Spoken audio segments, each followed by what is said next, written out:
चतुष्कोणमण्डलं कृत्वा तदुपरि नैवेद्यपात्रं निधाय गायत्रीमन्त्रेण पात्रं प्रोक्षयेत्।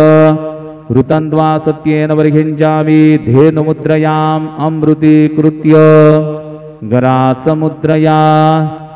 ॐ प्राणाय स्वाहा, ॐ अपानाय स्वाहा, ॐ व्यानाय स्वाहा, ॐ उदानाय स्वाहा, ॐ समानाय स्वाहा, ॐ ब्रह्मणे नमः।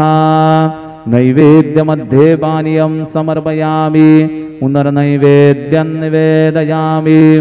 ॐ प्राणाय स्वाहा, ॐ अपानाय स्वाहा, ॐ व्यानाय स्वाहा, ॐ उदानाय स्वाहा, ॐ समानाय स्वाहा, ॐ ब्रह्मणे नमः। नैवेद्यं समर्पयामि, हस्तप्रक्षालनं समर्पयामि, मुखप्रक्षालनं समर्पयामि। शेषोपचारार्थे प्रार्थनापूर्वक नमस्कारं करोमि। श्री सच्चिदानंद सद्गुरु साईनाथ महाराज की जय।